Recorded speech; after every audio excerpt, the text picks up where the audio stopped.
And we're celebrating with the one and only Chris Slade, drummer extraordinaire.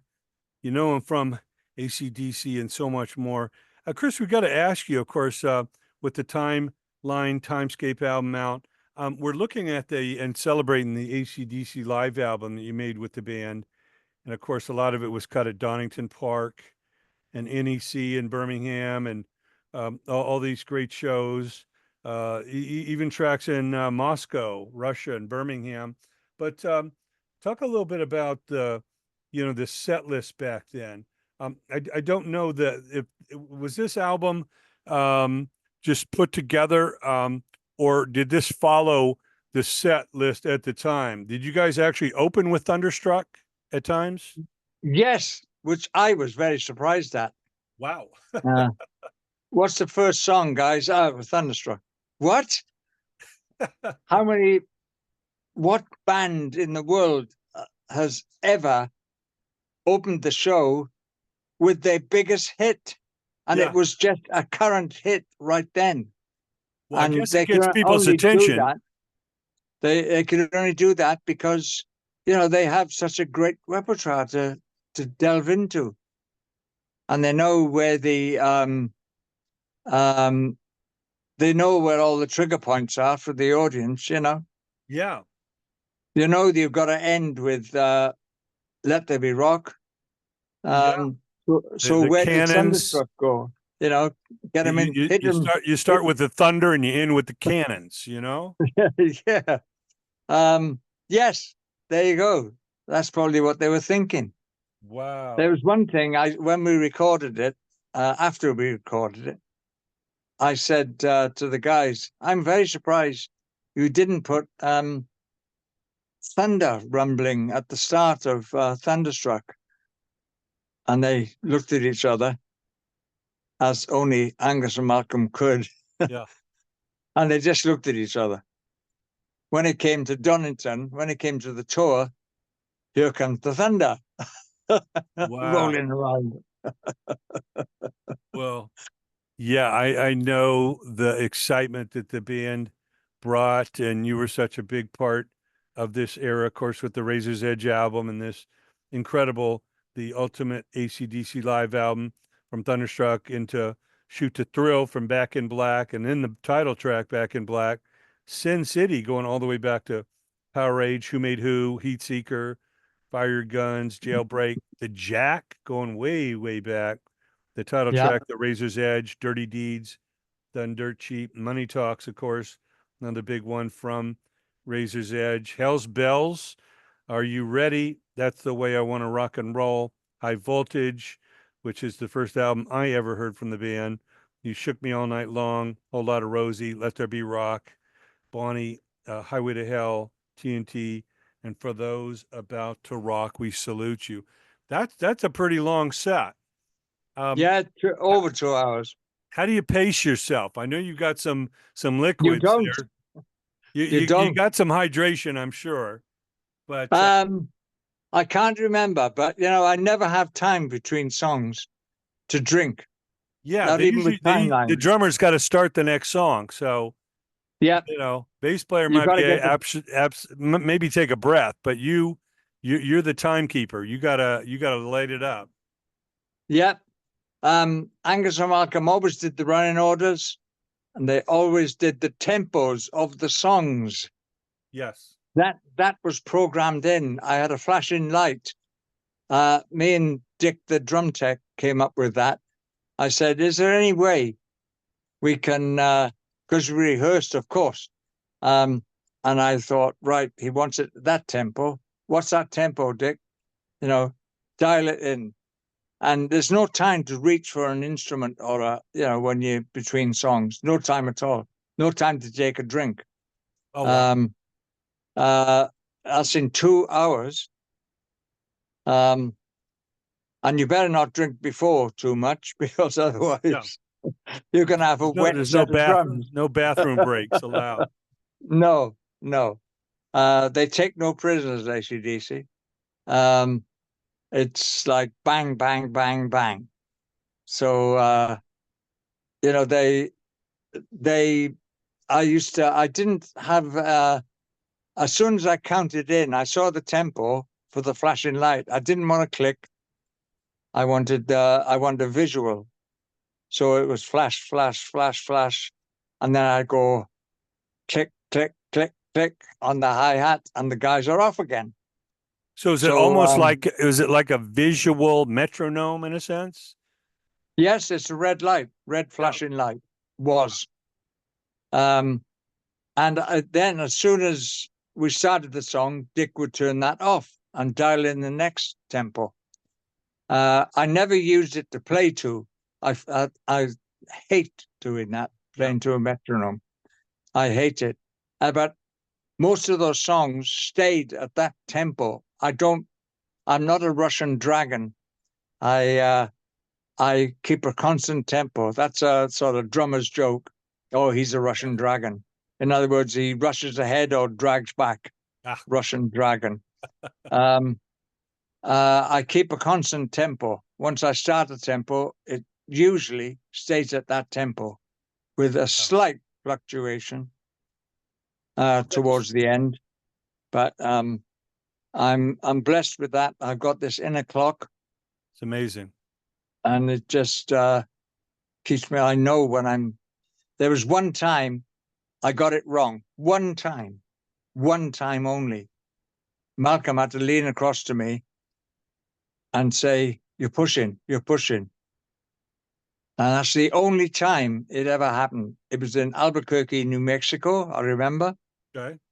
And I'd had a massage with a massage lady, spiritual type, yes, spiritual type lady. And she said, and it was a tremendous experience. And she said, tomorrow you'll have more energy than you know how to deal with. And I thought, oh, right, yeah, man. Thank you. And it was great. And the next day, I was bouncing off the walls. Wow. And Malcolm had to lean across to me and say, you're pushing. And I never push. And neither does he. That's how he knew, Yes. Pushing the tempo ahead, in other words, for people who don't play an instrument. And so I immediately had to pull myself back. And it was about halfway through the set. And he's never, ever said anything to me on stage except for that once in Albuquerque, New Mexico.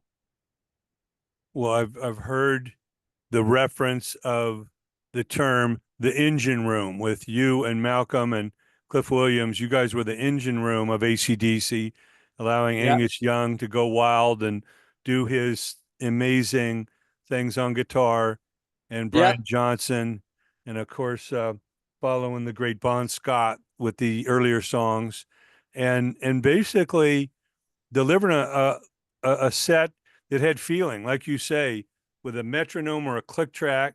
It seems unnatural. It's not real. No one plays 1000% perfect. So as perfect as you were, you still had to have that flexibility of a real player and not a machine. Yeah, that's why I had Dick turn it off as soon as the count-in started. Yeah. He knew he's a drummer himself. So he knows that once you've got the tempo, that's it. Or once I've got the tempo, that's it. That's the tempo set. Yeah. And the guys knew that as well, or know that. You just have to be told, you can't teach this though. You have to learn it or know it. Luckily, I knew it. So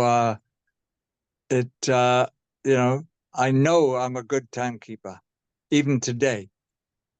So, these people that say, oh, Chris Slade, he plays too fast. I don't know what they mean by that, because Angus and Malcolm set the tempos. So, they don't know what they're talking about. No. And, I certainly don't know what they mean. Yeah, they're jealous that they're jealous they're not in the band. That's what it is. Yeah, maybe. But yeah, Who I who mean, wouldn't want to be an of AC/DC? Yeah. course, tracks recorded at Donington Park, Leicestershire, England, of course, the airfield in Moscow, Russia, Glasgow, even tracks recorded in Edmonton, Alberta, in Canada. When you first heard the playback of the album as they've sequenced it, what was your thoughts? Um, well, I had no input into it, to be honest, because the work was already done Yes. and they did it on film. David Mallet was the director, and he Okay. did a great job. And the sound was tremendous. It still is. That's a great buy, live at Donington album. It's been number one 3 different times when it Yes. came out. It came out and it came out Oh, on videotape first. Then I think it was on, the single album and then the double album. yeah, that's right, on vinyl. I think that came a bit later. I'm not sure. I don't even have one of those. Yeah. The, Well, the vinyl. I don't it's have one. it's amazing. I know it's like the Who live at Leeds. It's like the album is so great, and then they're like, well, we got other songs, in the vault, and everybody's like, well, give us the whole set, give us the expanded. Don't give us the 7 song version. Give us the 15 song version. If you got something sitting in the vault, man, we want to hear the whole thing. It was such an incredible Yeah. album. The Who live at Leeds, AC/DC live. We love Humble Pie performance, Rockin' the Fillmore. I mean, there's some great live albums, and of course, even Peter Frampton from Humble Pie did the Frampton Comes Alive, which was mega here in America, all Which over. wasn't live, by the way. I'm sure there was some overdubs, that's for sure, no No, question. they did it in the studio and Is said that it was right? live. Okay. Yeah. Well, I know. He admitted to that. Frampton Yeah. admitted to that Well, a long time ago, he decades certainly ago. didn't. He certainly didn't invent that talk box, but he popularized it. That's for sure. You know. Yeah. When I was with Tom Jones in the 60s, Big Jim Sullivan, the guitarist, Tom's Uh-huh. guitarist, came back with a talk box and he went, "What do you think of this then?" You know, and we said, "Oh, it's all right, Jim, but it's a one-trick pony, isn't it?" And then decades later, here comes along Frampton with a talk box, which Yeah, is an old-fashioned concept by then. It'd been around about 30 years, but he used it to great effect. And he's great on stage, by the way, Frampton. he is, and Uh, he's still doing it. I've worked with him on the same show. I mean, when I was in Asia, we worked together. Oh wow, Um, and he's great. He's a great guitarist and he's a great personality. that is amazing. And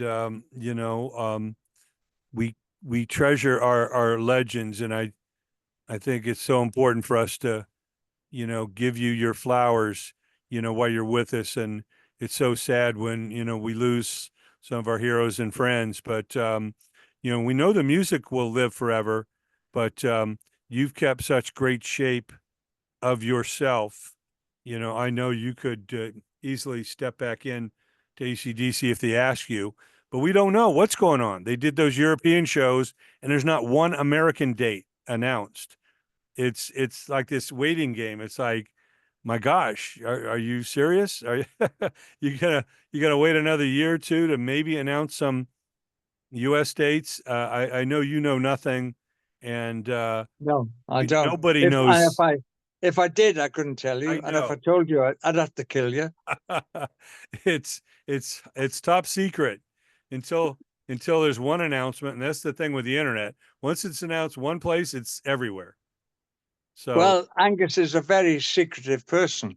yes. When he's off duty, he's literally secretive, not just like, you know, doesn't say a lot, really secretive. Even I think with decisions, um, I'm sure only he knows, and maybe one or two other people, but only he knows what's going on. and when the next thing will be. And he's that secretive.